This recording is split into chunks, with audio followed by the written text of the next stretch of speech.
কতদিন হয়ে গেল মানুষের গন্ধ পাইনি।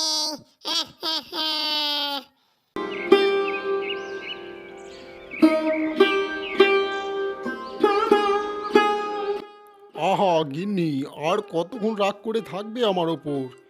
এবার তো মুখে নাও চাটি কিছু। না না না, আমি কিচ্ছুটি খাবো না যতক্ষণ না তুমি আমার জন্য আয়না কিনে আনছো, ততক্ষণ আমি কিচ্ছুটি মুখে নেব না। আহা গিন্নি, তুমি বোঝার চেষ্টা করো। এই অবলায় যদি আমি তোমার জন্য আয়না কিনতে যাই, তো বাড়ি ফেরার পথে আমার সন্ধে লেগে যাবে। আর তুমি তো জানো গিন্নি, ওইদিকে জঙ্গলের রাস্তাটা তেমন একটা ভালো না। না না না, আমি কিচ্ছুটি জানি না। হয় তুমি আয়না এনে দাও, নয় আমি ব্যাতে কিচ্ছুটি নেব না। বেশ বেশ গিন্নি, যা হয় হোক, আমার হোক। তুমি বাড়িতে থেকো, আমি চললাম তোমার জন্য আয়না আনতে। গিন্নিকে তো রাগ দেখিয়ে চলে এলাম, কিন্তু এতটা রাস্তা আমি হেঁটে যেতে না যেতেই তো সন্ধে লেগে যাবে। বাড়ি ফেরার পথে আবার ওই জঙ্গলে পাশে নাকি এখন এক ছ্যাঁক চুরুনি বেরোচ্ছে।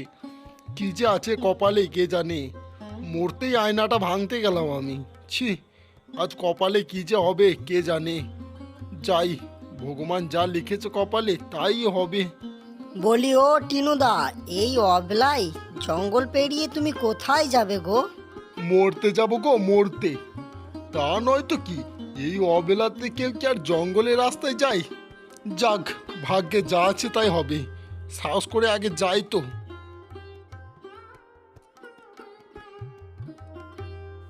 বলি ও দাদা, তোমার দোকানে সব থেকে বড় একটা আয়না আমাকে দেখাও তো। এই যে দাদা দেখাই, এই আয়নাগুলো 100 টাকা করে দাম। আর এই যে ছোট ছোট আয়নাগুলো দেখছো, এইগুলো 50 টাকা করে পড়বে। তোমাকে কোনগুলো দেবো দাদা? সবে তো আমি 100 টাকায় এনেছি। দাও, বড়টাই দাও, নইলে যে আবার আমার গিন্নি রাগ ভাঙবে না। হাই হাই গো, মরতেই আমি পাঠাইলাম। এদিকে যে বিকেল গড়ে সন্ধে লেগে গেল, এখনো যে বাড়ি ফেরার নাম নেই। ওইদিকে আবার শাকচুন্নি মা বেরিয়ে গেলে তো আজকে ওর নিস্তার নেই। হাই হাই গো, আমি কি করলাম। আয়না তো কেনা হলো, কিন্তু এইদিকে যে সন্ধেও লেগে গেল। না, যাই, আর লেট করলে হবে না। তাড়াতাড়ি পা চালিয়ে বেরিয়ে যায় জঙ্গল থেকে, না হলে যে শাকচুন্নি ঘাড় মটকিয়ে খাবে আমায়। খ্যাক খ্যাক খ্যাক, আজকে মানুষের গন্ধ পাচ্ছি মনে হচ্ছে। ওই তো দূরে একটা মানুষ আসছে। আজকে মনে হচ্ছে ভুরি ভোজনটা হবে। যাই যাই, তাড়াতাড়ি পা চালিয়ে যাই। সামনের তাল গাছটা একবার পেরোইতে পারলেই আর কোনো চিন্তা থাকবে না। খ্যাক খ্যাক খ্যাক, আয় আয় আয়, তাড়াতাড়ি আয়, তোর জন্য অপেক্ষা করছি। আমার ভুঁড়িটাতে যে একবারে ছুঁচো ধরছে খিদেতে। রাম রাম রাম রাম রাম রাম রাম রাম। আহ, কে কে কে কে কে কে ঢেলালি রে, কে কে ঢেলালি রে? পেছন ফিরে দেখ একবার, কে ঢেলালো। আজ কতদিন বাদে মানুষের রক্ত খাবো। না না, আমাকে ভয় পেলে হবে না। আমি ভয় পেলে আমাকে এই শাকচুনিমা আরো পেয়ে বসবে। তার থেকে আমাকে কিছু একটা বুদ্ধি বের করতে হবে। কি বা বুদ্ধি বের করব? আমার কাছে তো এই আয়না ছাড়া কিছুই নেই কাছে। হ্যাঁ, অবশ্যই একটা বুদ্ধি মাথায় এসেছে, এটাই দেখি কাজে লাগাই। কি রে এই মানুষের বাচ্চা, কি ভাবছিস?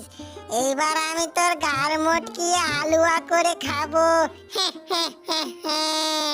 হা হা, বেয়াদব শাকচুন্নি, তুই কি আমার ঘাড় মটকিয়ে খাবি রে? আমি তোর ঘাড় মটকিয়ে এই ঝোলার মধ্যে বন্দি করে রাখবো। আমি একজন ভূত ধরা। হা হা, তোকে ধরে এই ঝোলার মধ্যে বন্দি করে রাখবো। তোর মতো কতজনকে ধরে রেখেছি, এই দেখ কতজন আছে। আমি কার চক্করে ফেঁসে গেলাম? আমাকে ছেড়ে দে, তুই আমাকে ধরিস না। তুই যা বলবি তাই শুনবো, আমাকে ছেড়ে দে। তবে চল দেখি তো, তোর পিঠে করে আমাকে আমার বাড়িতে নামিয়ে দিয়ে আসগা দেখি তো।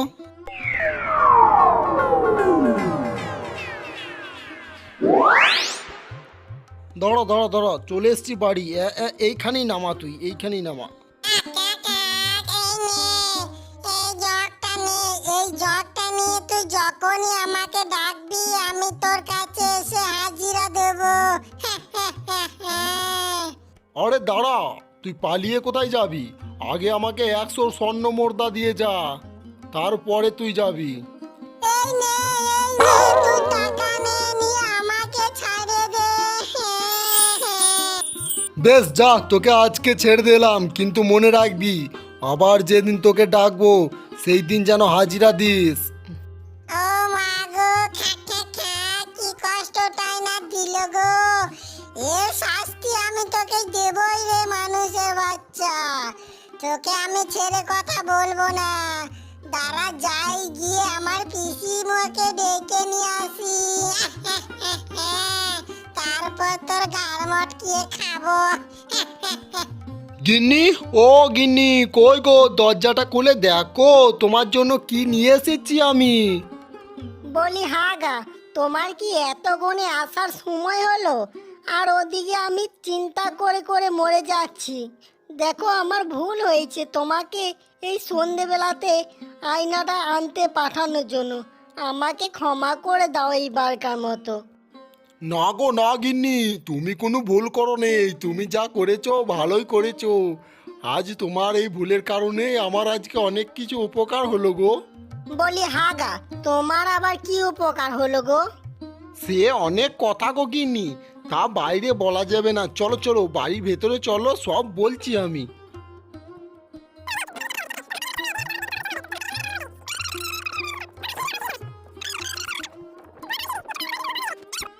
তা হাগা, তুমি যে এমন সুযোগ পেলে, তা আরো কিছু চেয়ে নিলে না কেন ওই শাকচুন্নির কাছে?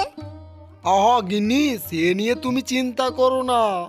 সেই শাকচুনি আমাকে এই ঘটিটা দিয়ে গেছে, আর বলে গেছে আমাকে ডাকতে হলে এই ঘটিটা একবার মাটিতে ঠুকবি, আমি চলে আসবো। ও মা, তাই নাকি গো? হ্যাঁ গো গিন্নি, হ্যাঁ, তবে আর বলছি কি। বেশ, আজকে অনেক রাত হয়েছে, আজকে ঘুমিয়ে পড়ো দেখি।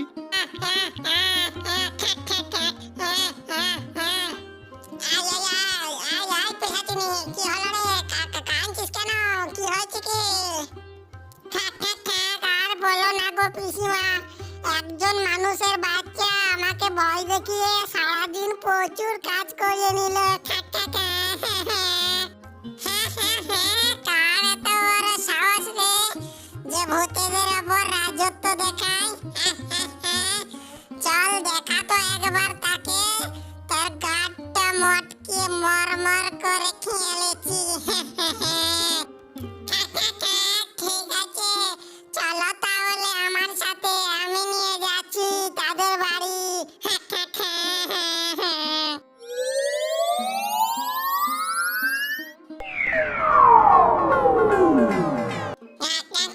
কই রে পিশাচিনী, আর কতক্ষণ? অনেকক্ষণ থেকেই তো যাচ্ছি। ওই তো সামনে বাড়িটা দেখা যাচ্ছে, ওই বাড়িটা। ডাক ডাক ডাক, ওই মানুষের বাচ্চাটাকে ডাক, বাইরে আসতে বল। ঠিক আছে পিসিমা, ডাকছি। এই মানুষের বাচ্চা, বেরিয়ে আয় বাড়ি থেকে। আয় বেরিয়ে আয়, দেখ পিসিমণি তোর গাঁটটাকে মটকিয়ে খাবে। বলি হাগা, তোমাকে আবার এত রাতে কে ডাকছে গো? সেটাই তো গো গিন্নি, এত রাতে আবার কার দরকার হলো যে মাঝরাতে আমাকে ডাকছে? যাই গিয়ে দেখি বাইরে কে বাটে। বলি তুমি একা যেও না, আমিও যাই তোমার সাথে। আয় বেরিয়ে আয়, তোদের ঘাটটাকে মটকায়ে খাই। ও মা গো, বাইরে ভূত! এই রে, একটা ভূতকে সামালতে অবস্থা খারাপ হয়ে যাচ্ছিল, আবার একটা ভূতকে নিয়ে এসেছে। এখন এবার কি করি?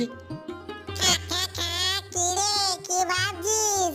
এইবার তোদেরকে ঘাড় মটকিয়ে খাবে আমার পিসিমা। বলি ওগো, শুনছো? আমার যে ভয় লাগছে, দুটো ভূত আমাদের ঘাড় মটকিয়ে খাবো বলছে যে। সবই তো বুঝতে পারছি গিন্নি, কিন্তু ভয় পেলে হবে না, ঠান্ডা মাথায় কাজ করতে হবে। যাও তুমি এক কাজ করো তো, গিয়ে ওই কালকে যে আয়নাটা কিনে নিয়ে এসেছি, তুমি ওই আয়নাটা নিয়ে এসো তো বাড়ি থেকে। বলি এদিকে ভূতে ঘাড় মটকে খাবো বলছে, আর তুমি আবার এই সময় আয়নাটা নিয়ে কি করবে গো? আহা গিন্নি, কথা বাড়াও না, যেটা বলছি সেটা তাড়াতাড়ি করো। এই মানুষের বাচ্চা, কি শুনলাম তুই নাকি আমার এই পিশাচিনীকে প্রচুর খাটিয়েছিস, তাই তোর ঘাড় মটকাইতে এলাম আজকে। হ্যাঁ রে শাকচুন্নি, ঠিকই শুনেছিস। যা হোক, আজ একটা ভালো উপকার হলো আমার, তুই এসেছিস, ভালোই করেছিস। আজ রাতে দুটো ভূতের দরকার ছিল।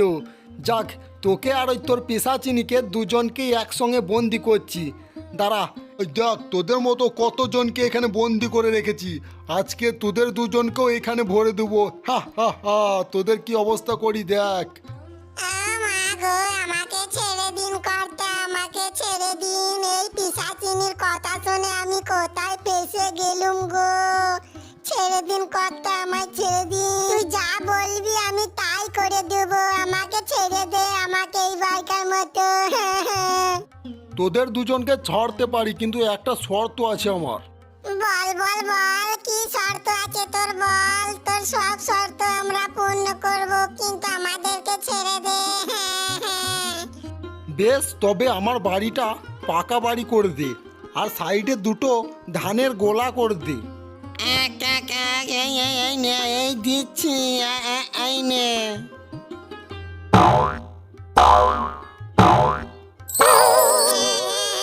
এবার তো ছেড়ে দে, তোকে পাকা বাড়ি ধানের গোলা সবই তো দিলাম করে, এইবার তো ছেড়ে দে আমাদেরকে।